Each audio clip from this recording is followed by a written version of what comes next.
ബൈബിളിൽ കൊറിന്ത്യൻസ് ലേഖനത്തിൽ ഇങ്ങനെ എഴുതിയിരിക്കുന്നു, നിനക്ക് എന്ത് പ്രത്യേക മഹാത്മ്യമാണുള്ളത്? ദാനമായി ലഭിച്ചതല്ലാതെ നിനക്ക് എന്തുണ്ട്? എല്ലാം ദാനമായിരിക്കെ ദാനമല്ല എന്ന മട്ടിൽ എന്തിനു നീ അഹങ്കരിക്കുന്നു? അതെ പ്രിയമുള്ളവരെ, നമ്മുടെ കഴിവുകളെ കുറിച്ച് ചിലപ്പോഴൊക്കെ നമ്മൾ അഹങ്കരിക്കാറില്ലേ? പക്ഷേ ചില പ്രത്യേകതകളുള്ള മഹാത്മ്യമുള്ള മനസ്സുകളെ കുറിച്ച് നമ്മൾ കേൾക്കാറുണ്ട്, കാണാറുണ്ട്, വായിക്കാറുണ്ട്. ഒട്ടനവധി സാമൂഹ്യ പ്രവർത്തനങ്ങൾ, സേവനങ്ങൾ നടത്തി മനുഷ്യഹൃദയങ്ങൾ കീഴടക്കി സമൂഹത്തിന് മാതൃക നൽകിയ ദ ഗിഫ്റ്റ് ഓഫ് ഗോഡ് എന്ന സ്ഥാപനത്തിന് നേതൃത്വം നൽകുന്ന നമ്മൾ പറഞ്ഞ പ്രത്യേകതകളുള്ള സഹോദരിമാരായ ഡോക്ടർ ആൻ ഫിലിപ്പിനെയും ഡോക്ടർ ഗ്രേസ് ഫിലിപ്പിനെയും ഇന്ന് ന്യൂസ് മീഡിയ നിങ്ങളുടെ മുൻപിൽ അവതരിപ്പിക്കുന്നു.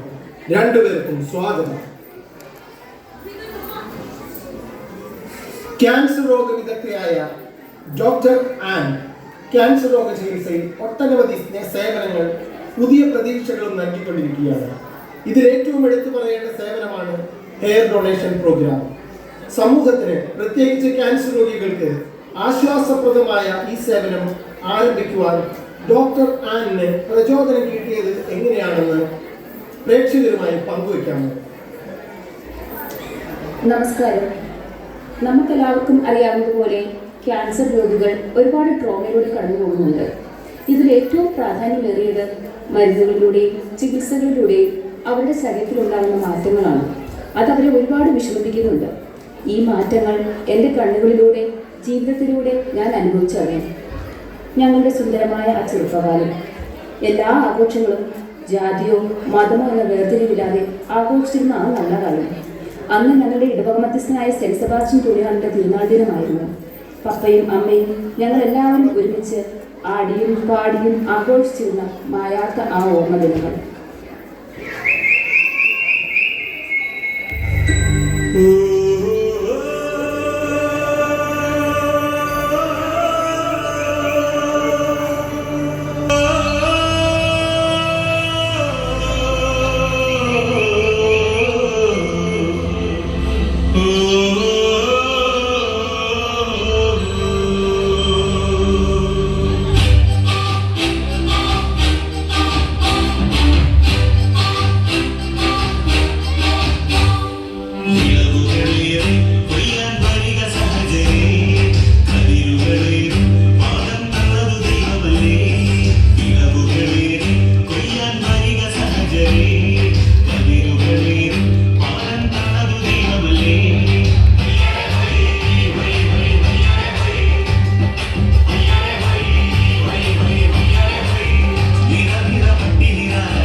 എന്നാൽ ഒരു കാര്യം ചെയ്യും, ആരെങ്കിലും റെസ്റ്റ് എടുക്കും.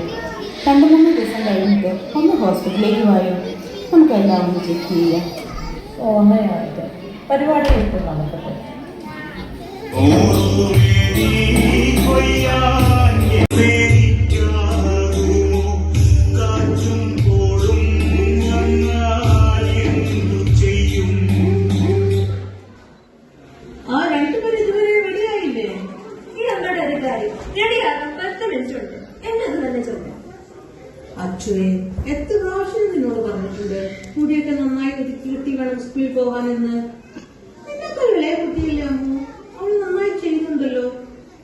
മക്കളെ. ദൈവം തന്ന ദാനം നമ്മൾ നന്നായി നോക്കണം. ബൈബിളിൽ നമ്മൾ വായിക്കുന്നില്ലേ, ദൈവം അറിയാതെ ഒരു തലമുടിയുടെ പോലും കൊഴിയുന്നില്ല എന്ന്. ഉള്ളപ്പോൾ നമുക്ക് ഒന്നിന്റെയും വില അറിയില്ലേ മക്കളെ? ഓ പിന്നെ ഒന്ന് പോവാ അനുകുട്ടി, വണ്ടിച്ചുണ്ടി അനുകുട്ടി. പിന്നെ ഒരു കാര്യം അനുകുട്ടി, മര്യാദയ്ക്ക് ഭക്ഷണം കഴിച്ച് അടിയിൽ ഒതുങ്ങി റെസ്റ്റ് എടുക്കണം. തിരിച്ചു വരുമ്പോൾ സുന്ദരിക്കുട്ടിയായി ബാധിക്കുണ്ടാകും കേട്ടോ. പോട്ടെ അനുകുട്ടി, അതെ ദയാലും. പതിപോലെ അമ്മയും മക്കളും നല്ല മൂഡിലാണല്ലോ. ആനി, നീ ഭക്ഷണം കഴിച്ച് വേഗം റെഡിയാവും. ഇന്നാണ് നിനക്ക് ഡോക്ടർ നിർമ്മയുടെ ഹോസ്പിറ്റലിൽ അപ്പോയിന്റ്മെന്റ്. ഓ, ഞാനത് മറന്നുപോയി. വേഗം റെഡിയാകും. അങ്ങനെ പ്രതീക്ഷിക്കാതെ ഞങ്ങളുടെ വീട്ടിലേക്ക് ക്യാൻസർ എന്ന ക്രൂര അതിഥി കടന്നു വന്നു. സന്തോഷം നിറഞ്ഞ ഞങ്ങളുടെ വീട് ശോകപൂർണമായി. പിന്നെ അമ്മയെ കണ്ടത് തികച്ചും ദുഃഖത്തോടെയും പ്രതീക്ഷ അറ്റതുപോലെയും ആയിരുന്നു. അമ്മമാർ വലിയ പോരാളികളാണ് എന്നാണ് ഞാൻ കേട്ടിട്ടുള്ളത്. ആ സത്യം എന്റെ കണ്ണുകളിലൂടെ കണ്ട് എന്റെ മനസ്സ് ശരിവെക്കുകയായിരുന്നു. അമ്മയുടെ സങ്കടങ്ങളും വിഷമങ്ങളും ഞങ്ങളിൽ നിന്ന് മറച്ചു വയ്ക്കാൻ ശ്രമിക്കുന്നത് എന്റെ കണ്ണുകൾ ശ്രദ്ധിക്കുന്നുണ്ടായിരുന്നു.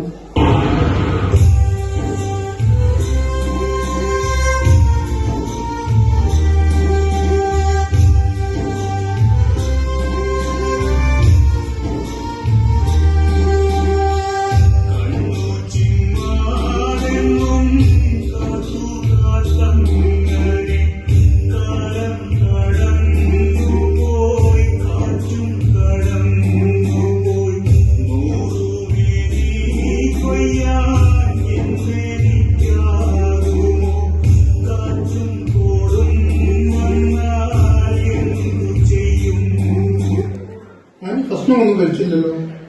സാരമില്ല, മരുന്നുകളുടെ ക്ഷീണം കൊണ്ടാണ് സാധനം. ഇപ്പോൾ എങ്ങനെയുണ്ട് ചേച്ചി? ആൻ ഭക്ഷണം ഒട്ടും കഴിക്കുന്നില്ല. ഇടയ്ക്ക് നല്ല ശ്വാസം മുട്ടുമുണ്ട്. ഹോസ്പിറ്റലിൽ പോകാമെന്ന് പറഞ്ഞാൽ കൂട്ടാക്കുന്നുമില്ല. ഞാനൊന്ന് നോക്കട്ടെ. റോസേ, എനിക്കറിയാം മരണം എന്റെ അവരെയല്ലായിരുന്നു. എന്റെ മക്കള് സ്കൂളിൽ വരുമ്പോൾ ഞാൻ ഇവരെ കാണും റോസേ. അല്ലെങ്കിൽ അവർക്ക് വളരെ സങ്കടമാണ്. എനിക്ക് അവരെ എന്നും കാണണം റോസേ. നിനക്ക് എന്നെ സഹായിക്കാൻ പറ്റില്ലേ? എനിക്ക് എന്നും അവരെ കാണണം റോസേ. മക്കളെ കാണണം എനിക്ക്. എന്റെ മക്കളെ കാണണം എനിക്ക്. ചേട്ടാ, നമ്മുടെ പ്രതീക്ഷകളൊക്കെ കൈവിടുകയാണല്ലോ. എത്രയും പെട്ടെന്ന് ചേച്ചിയെ നമുക്ക് ഹോസ്പിറ്റലിലേക്ക് മാറ്റണം. ചേച്ചിയുടെ ആഗ്രഹം സാധിച്ചു കൊടുക്കണം. ചേട്ടാ ഹോസ്പിറ്റലിലേക്ക് മാറ്റാനുള്ള ഏർപ്പാട് ചെയ്യും. ഞാൻ ചേച്ചിയെ സഹായിക്കാം. ചേച്ചി എന്നോട് പലപ്പോഴും പറഞ്ഞിട്ടുണ്ടല്ലോ, മക്കളെ എന്നും കാണാൻ ചേച്ചിയെ സഹായിക്കണമെന്ന്. അതിനുവേണ്ടി ചേച്ചി ഞങ്ങളുടെ കൂടെ ഹോസ്പിറ്റലിലേക്ക് വരണം. അല്ലാതെ ഇപ്പോൾ എനിക്കൊന്നും ചെയ്യാൻ പറ്റില്ല ചേച്ചി. വരാം.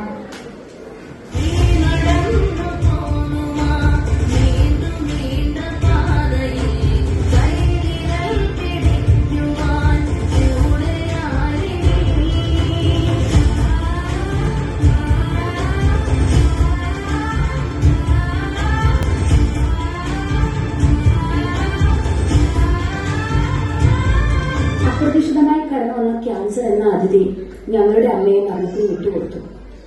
അമ്മയില്ലാത്ത വീട് ശരിക്കും ഉറങ്ങിപ്പോയി. പപ്പയായിരുന്നു ഏറ്റവും കൂടുതൽ തളർന്നത്.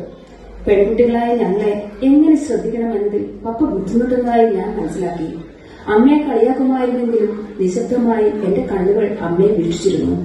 അമ്മ എന്റെ റോൾ മോഡലായി. വീട്ടിൽ ഞാൻ അമ്മയുടെ സ്ഥാനം ഏറ്റെടുത്തു. എന്റെ മുടിയും അമ്മുവിന്റെ മുടിയും ഒക്കെ ഞാൻ വളരെയേറെ ശ്രദ്ധിക്കാൻ തുടങ്ങി. അങ്ങനെ ദൈവത്തിന്റെയും അമ്മയുടെയും ഒക്കെ അനുവാദത്തോടെ ഇന്ന് നിങ്ങളുടെ മുൻപിൽ നിൽക്കുന്നു ഒരു ക്യാൻസർ രോഗ വിദഗ്ധയായി. കിട്ടിയ ദൈവത്തിന്റെ ദാനങ്ങൾ മറ്റുള്ളവരിലേക്ക് പങ്കുവയ്ക്കുന്നു. അത് കൊടുക്കാൻ മറ്റുള്ളവരെയും സഹായിക്കുന്നു. അമ്മയുടെ വിയോഗം എന്നെയും പപ്പയും തളർത്താതെ കരുത്തു തന്നത് ചേച്ചിയാണ്. എന്തൊക്കെയായാലും ചിലപ്പോഴൊക്കെ അമ്മയുടെ ഓർമ്മകൾ വല്ലാതെ വേദനിപ്പിക്കുമായിരുന്നു. അമ്മ ഞങ്ങളെ വിട്ടുപോയിട്ട് കുറച്ചു മാസങ്ങൾക്ക് ശേഷം ഒരു ദിവസം ഞങ്ങൾ സ്കൂളിൽ നിന്ന് വരികയായിരുന്നു.